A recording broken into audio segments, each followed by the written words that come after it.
All right, welcome back. I'm here with my longtime friend, Paul Rubenstein, Chief People Officer at Visier. Paul, how you doing? Good, Al. It's great to see you. Yeah, it's great to see you as well. Now, to be clear, we were talking about this backstage. You're in Vancouver, BC. I am an expat in Canada. And there's so many Canada jokes coming around that they should probably take over the Commonwealth, us included. But you know, You it, should you should see the number of people that want to move here internally. Like, hey, yeah. can I get your deal? Well, having been fortunate enough to be up there and visiting your offices, I don't blame us. I Yeah, don't it's blame them. beautiful. It is gorgeous, and you all have done some extraordinary things. And full disclosure, I have known Dave Weisbeck for going on 10 years now. I invited him to speak at an event around 2012 in Seattle, 2013, and he wowed everybody at the Oh yeah. time. And at the time, I was thinking that, okay, where is this going? Is it really just about data aggregation and visualization? And to see where you all have come as an organization, not only in terms of your product functionality and breadth, and now you have great partnerships, which add even more value. It's really the case that you have taken a virtuous stance on what this work is with the People Intelligence Alliance, and just being very responsive to what happened in the wake of COVID-19. So, with that teeing up, can you just share a little bit about who you are and your perspective and why you joined Visier? You've been there, what, 3 years now, if not more? It's over 3 years. I joined, recovering consultant.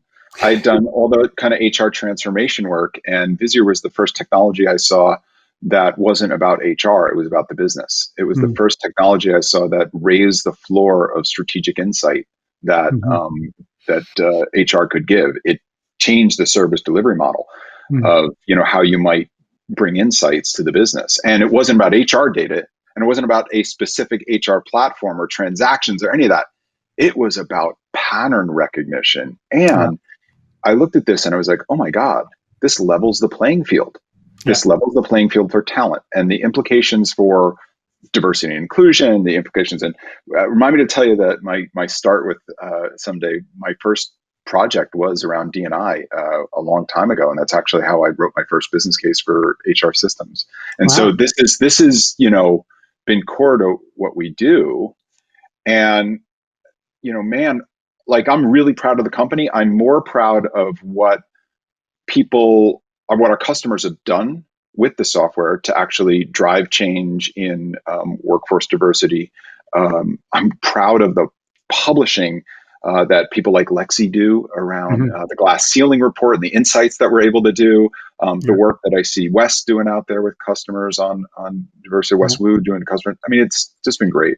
Yeah, no, it's been fantastic. So I'm excited to learn more about what's cutting edge for you all today. So I'm going to get out of your way for a Yeah, bit, and we'll come no, back and talk in a few minutes. sure. And I'll dive right in. I mean, like, the bar is high, right? So we're a tech company. I've got people on our team who are noted authorities in diversity and inclusion. I have like two former chief diversity officers on our team. Like, all these people who have a point of view, and our customers are doing interesting things. But what are we doing, Yeah. right? And what were we supposed to do? And so much of this is about a journey. Uh, even my own journey as a person who grew up in a corporate world in the 90s, and who came out at work and didn't feel any repercussions. That Mhm. you're so shaped by your own experience, just like, hey, just be brave. And you realize that not everyone can be brave. It is not a fair world, right?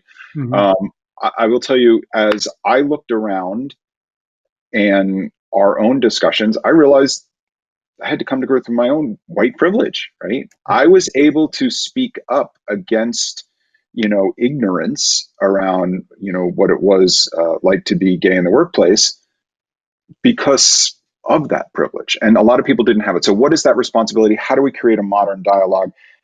And man, I looked around at a lot of diversity work that has been done over the years to say, well, what do we do different for Visier, why I am dissatisfied with Mm-hmm. the progress that companies have made.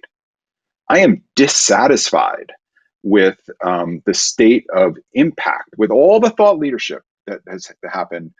We have not moved the needle enough. So if Yep. we're going to, as Visier as a company, what are we going to do, right? So first we took a look at why there's been so little progress, right? So the first thing that we discovered and frustrated me was, too much emphasis on risk mitigation and compliance, right? Oh my Yep. God, if you show the data, you might get sued, or you better do this activity to prevent getting sued. Right. You ever been in a board presentation around diversity? Yep. Somebody comes in with a chart and says, oh, we're going to accomplish this in representation in insert category here. They Mm-hmm. come back a year later and, it's like, there's no consequence if you didn't make it or not. Oh, we gave money, but there was a reason because of the external market, or there's always an excuse, right? Yep. I've heard in tech all the excuses about the, that are quite, I get it. The educational system gaps, class stratification, there's a lot in there. It's always, oh, well, there's so few female engineers in school. That is true. But again, it's an excuse. Right. I see a lot of what I call stratified networks, like the employee referral program itself, which is always touted by HR as this amazing thing. We look at the data. It is one of the big contributors to lack of diversity. These are my go-to guys. Those are hard, and I use the word guys, right? Those Mm-hmm. habits are hard to break. Um, we know that a lot of data is hidden. You don't see all that data, and it depends on the country. And then there was a lot of, let's call it what it is, a lot of hidden behavior that was tolerated That's right. and put under NDAs. Oh, that's just how Bob is. He hit the numbers, but let's Harvey Weinstein, right? Right. Um, and And then there was finding a, excuses for that behavior, right? Explaining oh my that, or, God, oh, that's just generational. That's just circumstance of his environment. Whatever. And you're right. There has to be a stop. There has to be a there has to be boundary. a stop.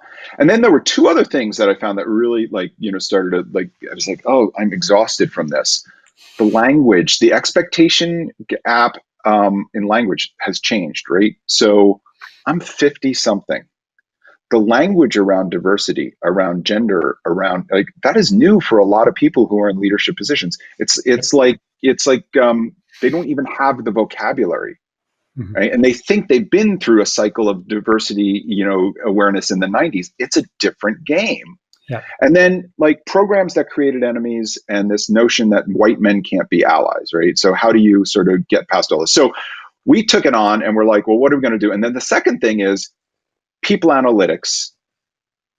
If we're going to practice what we preach, we think it can make a difference. So here's the four things that we turned around and we said. Number one, problems can be pinpointed. Mm. It isn't just a big problem, you can come up with a specific problem that says too many, not enough in a specific level, too many out in a specific level, right? I think accountability can be transformed when you start to use data in the same rhythm and the same way you use a P&L. Mm-hmm. 12 times a year, we've talked about this before, 12 times a year, the CFO has a big reckoning. You're either hero or goat, and you live by that. Why Yep. can't you do that same thing with diversity? I also think inclusion can be measured. We live in an age where the digital footprint is so rich that we can, instead of just measuring workforce outcomes, I believe you have to have an inclusive environment if you're going to retain people and advance people and have people make impact regardless of race and gender.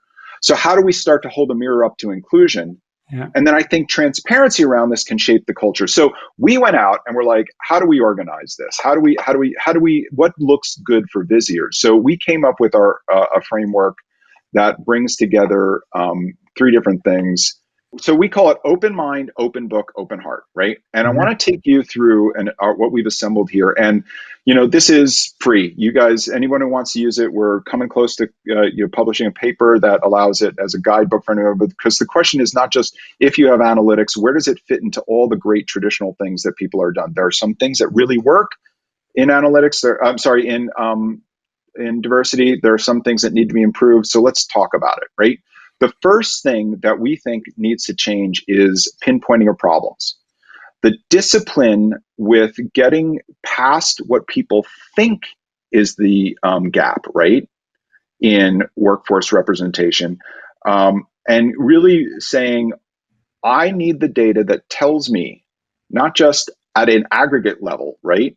So, for example, Visier is 70, we run 66-33, right? Which is in gender representation, 66 male, 33 female, which by tech standards is good, right?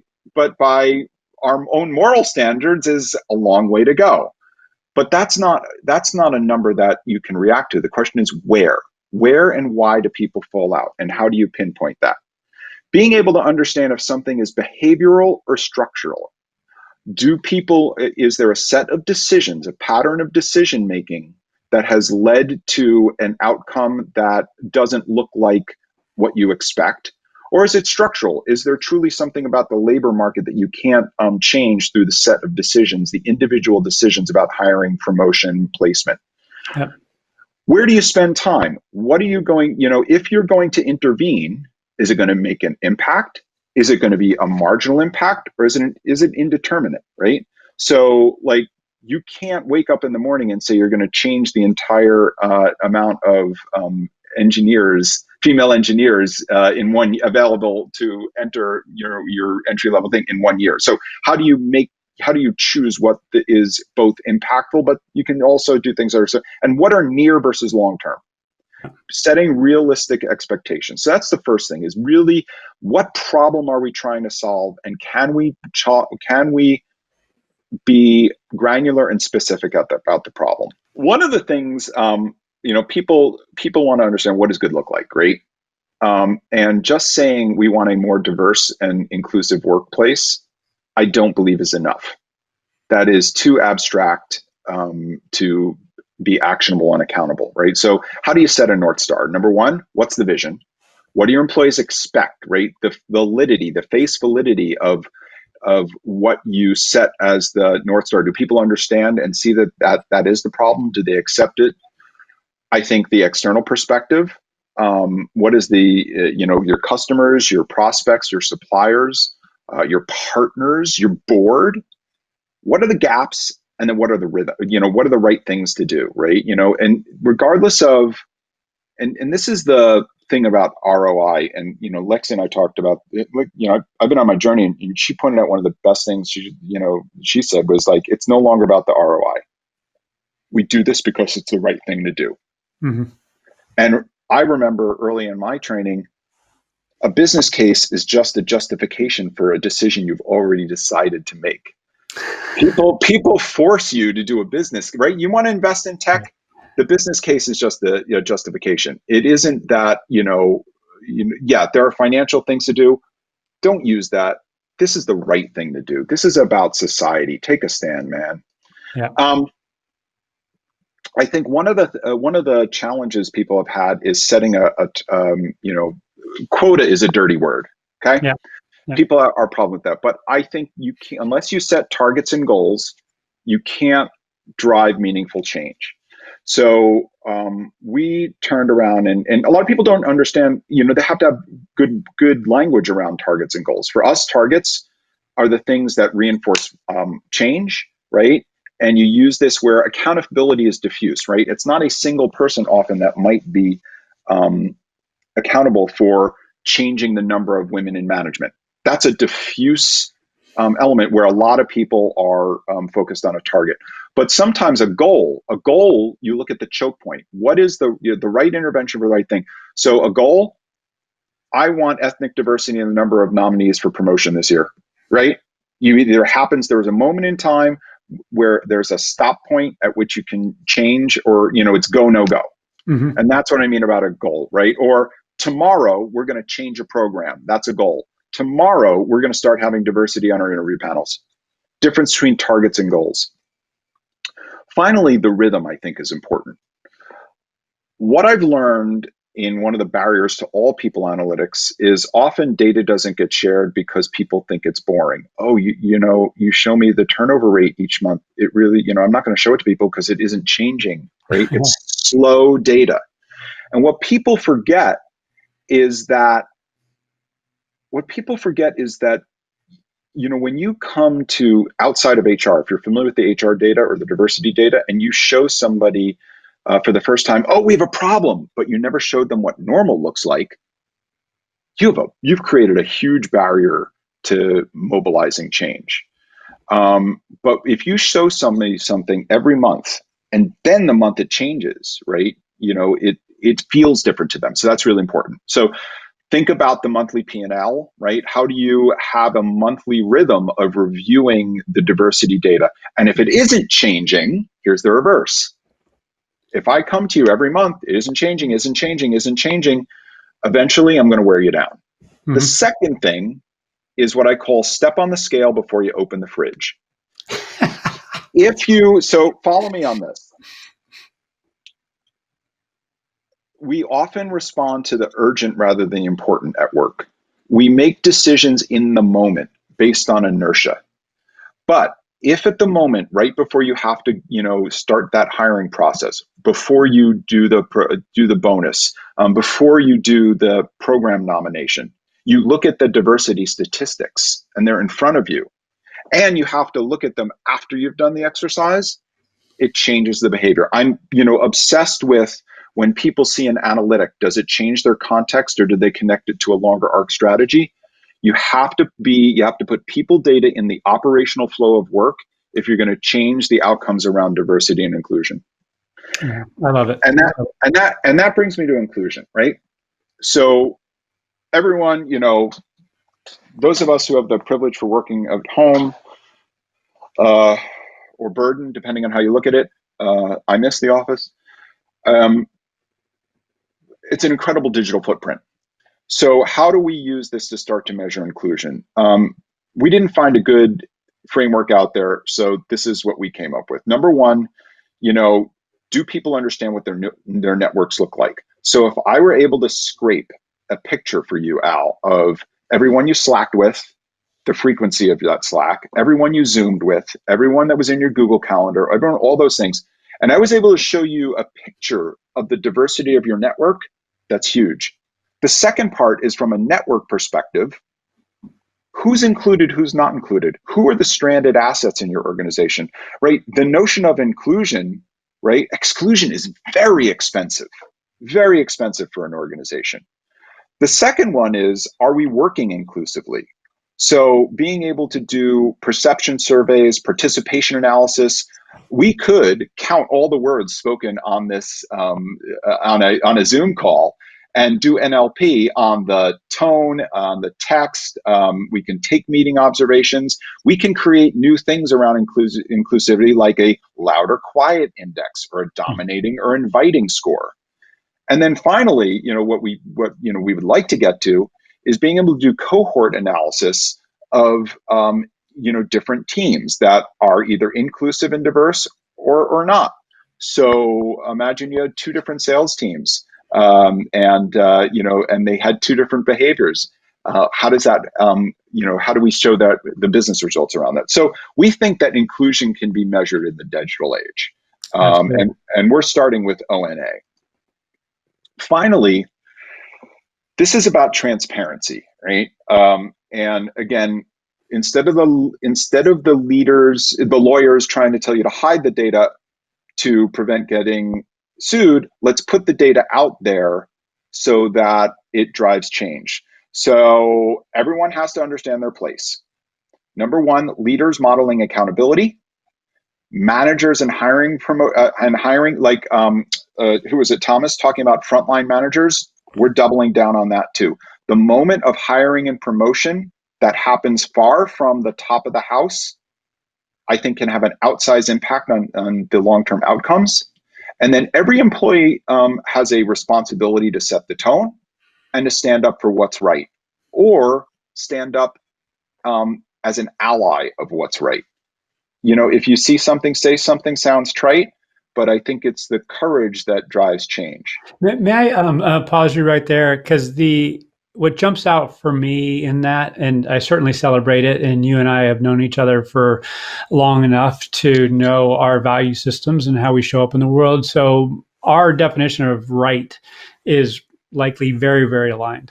That's not always the case. And sometimes it requires, correct me if I'm wrong, defining what is right and appropriate in this culture and in this organization. Are you finding that as well? Is that something that you feel that needs to happen in some cases? Yeah, and it can't be implied. And I think that there's a couple of ways to look at that, right? One of them, let me just kill this for a sec. One of them has to do with the purpose of an organization and the values. Okay. Mm-hmm. So look, for Visier, it's easy to help others see the truth and create a better future now. I mean, like this is all about, leveling the playing field and having an objective view of your workforce. Yeah. And that does create a better future when we all, get out there. So that's the first thing. But the second thing is values. Like, do your values explicitly support a diverse and inclusive workplace? You know what I mean? It's not about words, right? It's about actions around that. Yeah. So you can also have these things written down, but if you let the behaviors slide, or you say, oh, well, we're just going through change, rather than saying, no, we're not going through change, we're changing. Yeah. That's the difference in the leadership. Yeah. And part of holding those leaders accountable for it, right, for that change and connecting it to all this and connecting it to what's right, I think has to do with being public about your statements, right? CEO puts up the 5 strategic objectives for the year. It's pretty clear you're not on board with those, then you're probably not staying with the company. So how do you, and you make a commitment to the board, let's make those commitments, right? So I think internal transparency around, like what we do, we talk about pay equity, we explain how we do it, and we remind people what our commitment is.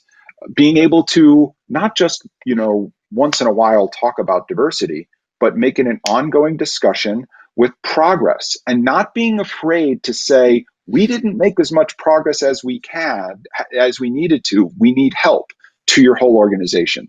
The humility of around the difficulty it is to change the composition of a workforce and to change culture if you have gaps, that's the core of the leadership. And the second, make it public. Yeah, no, I couldn't agree more. I mean, we're talking at the end of the day, changing mindsets, changing self-talk, changing individual and group behavior. And that doesn't happen overnight. But I certainly celebrate your notion that leaders need to make clear decisions. And it's not get out of this wishy-washy, oh, we're not there yet, and all the excuse-laden reasons that things didn't really improve. So yeah, spot on, I think. So Al, if we're tired of excuses, if we've invested in practices and we haven't seen the results, if we're, all these things, were heavy on our heart and our head when we said, what will Visier's approach be that takes the best of what we see done already? There are a lot of organizations doing a lot of good work, but takes the modern approach to people analytics and accountability and puts it in the middle. And so that's what led us to open mind, open book, open heart. And I'll take you through, what all this is. Lots of words on paper, but I'll give you the highlights here. Open mind. This is about getting beyond bias, right? And I think that there is historical bias that needs to be overcome. And I think there's 2 ways that we can think about this. Number one, we have to open our mind about our business processes. The classic processes around sourcing, career advancement, hiring. Like we have to actually look at this. There's so many good practices on things that are as simple as creating gender neutral job descriptions, right?